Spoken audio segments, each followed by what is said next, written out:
Zolsani Dogani. Have you watched him on tape? Yeah, Indogeni. Indogeni. I didn't know if the N was silent. Yeah. What do you think of him? He's not bad. No, watching him on tape. He's not bad at all. You know, he's 25-0, and you don't get 25-0 just being average or just being okay fighter. You know, I think he's a good fighter. You know, and that's what I'm asking for. You know, every fight I want to keep stepping it up. You know, when they send me opponents, I ask them for the toughest guy that they can. You know, because I feel like with the better guys, I do better. You know, I always rise to the occasion. So, you know, this guy Indo Genie, he's good, he's talented, he's strong, and he trained here for a little bit. So I got to see him in person. It looks like in these fights, you know, you're learning things against guys who are much older than you and veterans. Are you thinking long term in these fights? Like, what I mean is, if you wanted to, could you be stopping them? But you're working on things. You're working on the long term picture. Is that what? Of course, you know, every fight, you know, I go in there and I work on something new. You know, of course, you know, I want to look good. Of course, you know, a knockout is the best thing to get. But you know, I also want to learn on the job. You know, I don't want to be just knocking everybody out. Then when I get to the high level, they say, oh, he was knocking everybody out, but he never learned anything. So, you know, every fight, I want to keep learning and keep getting better. They say defense wins championships. Are you thinking defense first when you're training? And you know, of course, you know, with my reflexes and you know, with the stuff that I learned with Big Floyd, you know, when I punch, you know, I can like sometimes feel it. You know, I know when a guy's gonna punch at me. You know, sometimes I'm setting the guy up to throw something, to bait him in, to throw something to counter. You know, so yeah. I want to say too, this guy is, you know, Floyd, my son, he's good, still is good, but I'm just saying that Floyd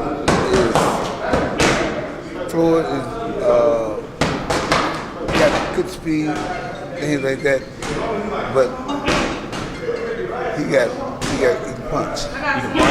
He can punch, yes he can. Devin, you had a real busy pace when you started out, and then this year I think you only had 2 fights. You want to be more active in 2019? Is that the plan? You know, in 2019, you know, I'm gonna be on the championship level, so you know, I can't guarantee that I'm gonna be busier, but you know, the fights that I am gonna be in 2019 are gonna be big. Okay, right, and you're getting an early start in January, so maybe. You know, I'm cracking it off early, January 11th, and then after that, I'm headed to the championship boxing. Showtime.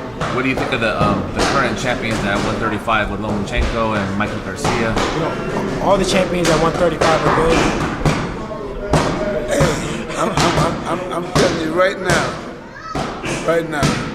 all the Chenkos and whatever, Mikey Garcia, the Garcias, the who? He's not at 135. Don't do that. Well, look at man, because I'm telling you, man, we gonna spread it all out. You understand? You know, like I was saying, you know, the champions at 135, they didn't get to be world champions for no reason. But you know, I just feel like I'm on a whole nother level, and when I get up there, you know, the world will see. In 2019, they will see that I'm on a total different level than those guys. Because of your age, there's a lot of young upcoming prospects. Teofimo Lopez is here in Vegas. You got Ryan Garcia just moved up. You have Rolly Romero here in Las Vegas. You have all these guys. Moving up in the city. To the weight, to 135. 135, yeah. We here now. Yeah, 35. Okay. Yeah. But what do you think just of, I don't know, like, not so much rivalry yet because you're not there, but just that there's so much good talent in your weight class? Yeah, you know, it's a lot of good talent in the 135 weight class. You know, what can I say? You know, what you and Teofimo did to poor Menard. Yeah, you know, I think Menard's gonna retire. You know, after what me and Teofimo did to him. But Menard who? Menard, this guy that I fought. Me and this other guy. Okay. Yeah, I stopped him and the other guy knocked him out. You know. Do you think Mason was the same guy you fought in June when he went in the ring against Teofimo? No, I don't think he was the same guy when he went there with Teofimo. You know, I talked with his team. He was a little gun shy going into the fight, but you know that comes with the sport of boxing. You know, I softened him up for him, but you know, he take nothing to get away from Teofimo. He went in there and he took care of business. You know, and he put on a good performance. Because you know, I wonder if you guys get competitive and you're gonna compare how I beat this guy to how, you know. But is that not really what you guys do at this stage? speaking on the Teofimo Lopez situation, he's going around saying that he got the best of me in sparring, and he made me quit. That's false, totally false. Nobody ever made me quit in my life, and I didn't spar with guys at the top level, world champions. I didn't spar with Floyd Mayweather Jr. I sparred with Sean Porter, many different guys. No guy has ever made me quit, nor did he ever get the best of me in sparring. If you really want me to tell the truth, please do. It was the easiest spar. Like, it was easy.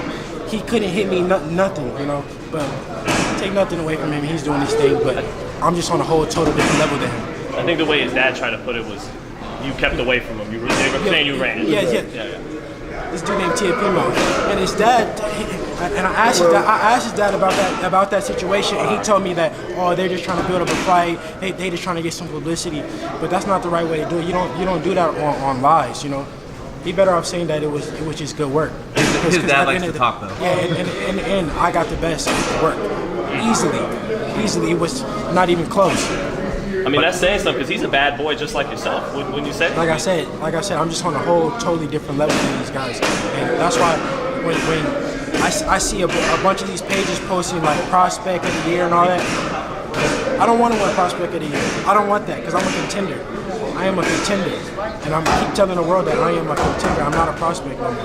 That being said, a couple years down the I'm ranked in the top 10 of the 3 organizations. I am a contender. I can fight for a world title in my next fight if I want to. And Dongy's rated number 3 by the WBA. The guy you fight next. Exactly. So you can't say that I am a prospect. I'm a contender, and I'm tired of the boxing world keep trying to put me in that category with those guys. Those guys have 10 and 11 fights. I have 20 fights. Can you talk about being a top 10 fighter at such a young age? Because not a lot of people accomplish being a top 10 fighter at the age you're at, doing what you're doing. Exactly, and that's why I'm trying to say that I am on a whole totally different level than these guys. And no disrespect to the guys that came before me. I turned pro at 17 years old, and I had, this on my mind. I knew what I wanted to do. In 2019, I will win a world title. What about fighting on Showtime? Fighting on Showtime, this is going to be my 3rd fight on Showtime. It's another great opportunity to fight on national television. This is literally my 3rd fight fighting on national television. A lot of people don't know that because the whole boxing world knows me from social media, but this is only my 3rd fight on national television.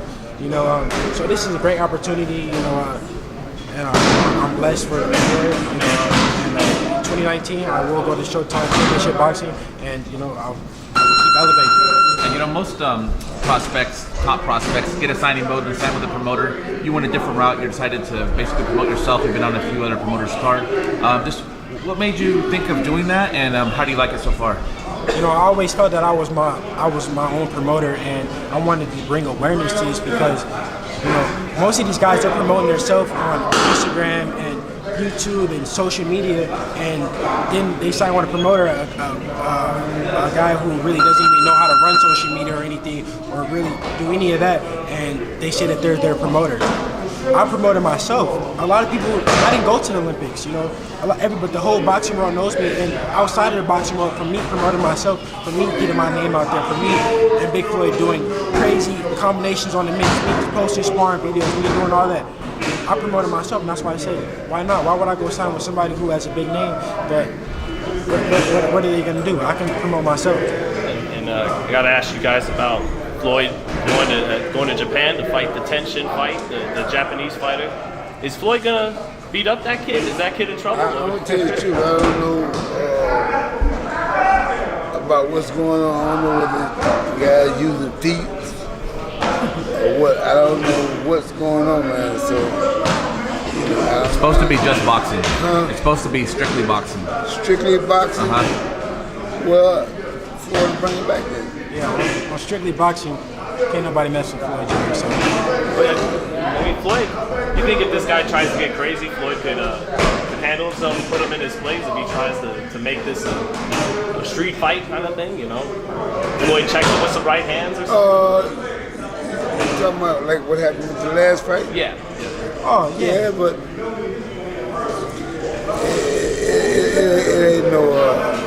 it ain't no thing. The Floyd gonna take care of the business.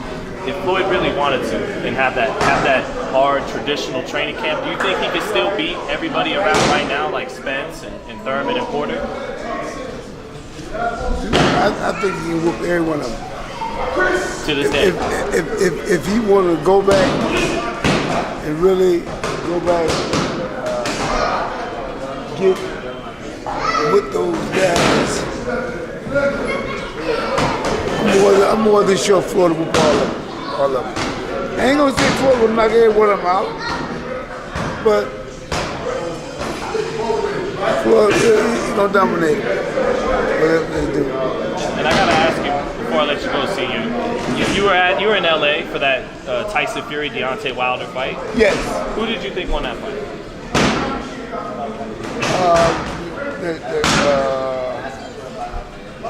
It was one name was Wilder and the other one name was Fury. Fury. Okay. Well, everybody can say what they want to say, man. I thought that Andre Wilder won. That's what I thought, and I don't see how a man can win. You know, you threw about the same amount of combinations he did, and then the guy threw about the same amount of combinations he did. So both of them, the combination was about the same. But what defined the fight between the both of them?